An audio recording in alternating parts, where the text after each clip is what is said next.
بسم اللہ الرحمن الرحیم۔ شروع اللہ کے نام سے جو بڑا مہربان اور نہایت رحم والا ہے۔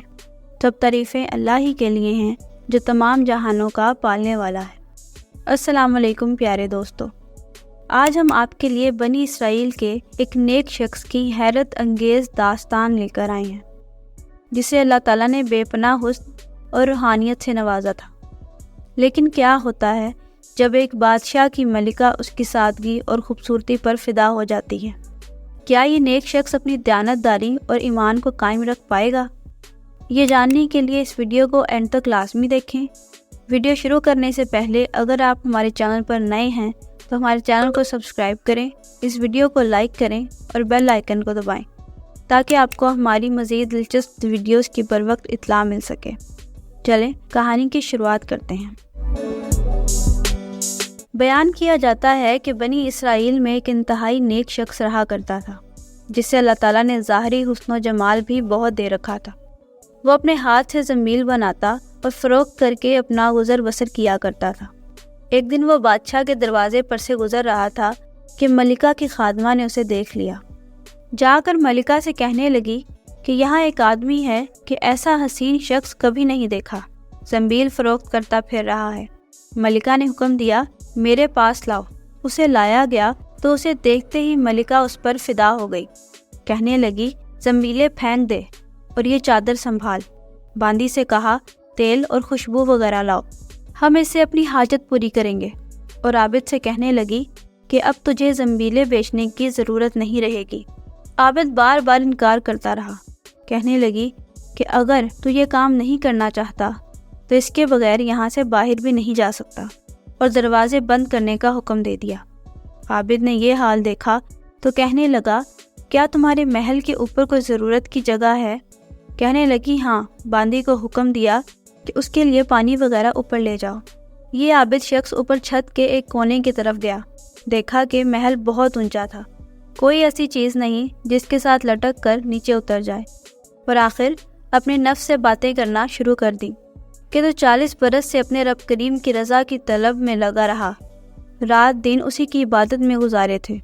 تجھ پر آج کی شام ایسی آئی ہے جو تیری اس تمام محنت کو ضائع کر دے گی۔ واللہ تجھ سے بڑھ کر کوئی خائن نہ ہوگا۔ اگر یہ شام تیرے اعمال کو فاسد کر دے گی، آخر اللہ کو کیا منہ دکھائے گا؟ اسی طرح وہ اپنے نفس سے باتیں کرتا رہا۔ جب اس نے بلندی سے کود جانے کا تہیہ کر لیا تو اللہ تعالیٰ نے حضرت جبرائیل علیہ السلام کو ندا دی۔ انہوں نے لبیک کہہ کر جواب دیا۔ ارشاد ہوا میرا بندہ میری مصیحت اور ناراضگی سے بچنے کے لیے جان کی بازی لگا رہا ہے۔ جا اپنے پروں سے اس کو تھام لے اور اسے ذرا بھی تکلیف نہ ہونے پائے۔ چنانچہ حضرت جبرائیل علیہ السلام نے اپنا پر پھیلایا، اسے پکڑ کر یوں زمین پر رکھ دیا جیسے ایک مہربان باپ بیٹے کو رکھتا ہے۔ اس کے بعد عابد یہاں سے سیدھا گھر گیا۔ زنبیلیں وغیرہ وہیں رہ گئیں۔ سورج غروب ہو رہا تھا۔ بیوی کہنے لگی زنبیلوں کی قیمت کہاں ہے؟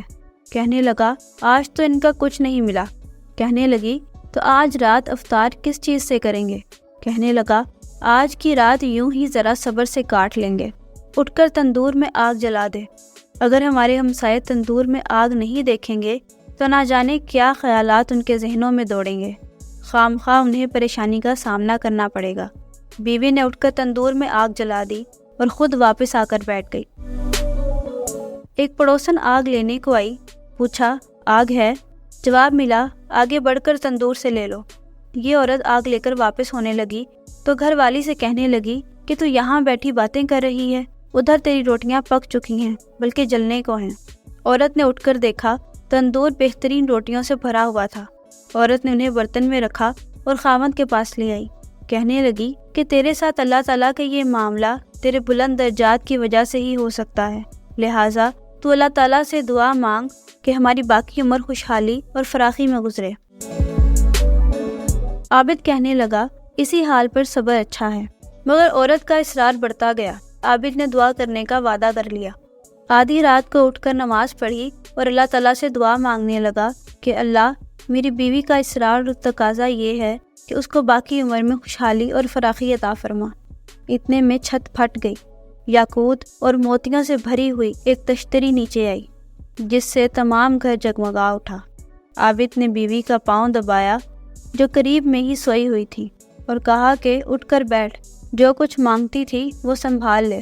عورت بیدار ہو کر کہنے لگی، جلدی نہ کرو، اس مقصد کے لیے تو نے مجھے نہ ہی جگایا ہوتا تو میں تو خواب دیکھ رہی تھی کہ سونے کی بہت سی کرسیاں بچھی ہوئی ہیں جو بہت سے ہیرے جواہرات سے لدی ہوئی ہیں، مگر ان میں سوراخ ہیں۔ میں نے پوچھا، یہ کرسیاں کس کی ہیں؟ جواب ملا کہ تیرے خاوند کے بیٹھنے کے لیے ہیں۔ میں نے پوچھا، یہ سوراخ کیا ہیں؟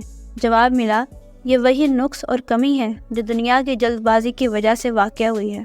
تو میں نے کہا کہ میں کسی ایسی چیز کی خواہش نہیں رکھتی جس سے تمہاری کرسی میں نقص پیدا ہو، لہٰذا اپنے رب سے اسے واپس کرنے کی دعا کر لو۔ عابد نے دعا کی اور تشتری واپس چلی گئی۔ بے شک جو اللہ کے خوف سے اپنے آپ کو نسوانی خواہشات سے بچاتا ہے تو اللہ تعالیٰ یقیناً اس کی مدد فرماتا ہے۔ دوستو، امید ہے کہ آپ کو یہ ایمان افروز داستان پسند آئی ہوگی۔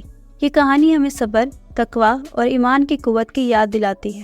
اگر آپ کو یہ ویڈیو پسند آئی ہے تو اسے لائک کریں، اپنے دوستوں کے ساتھ شیئر کریں اور ہمارے چینل کو سبسکرائب کرنا مت بھولیں تاکہ آپ ہماری مزید کہانیاں دیکھ سکیں۔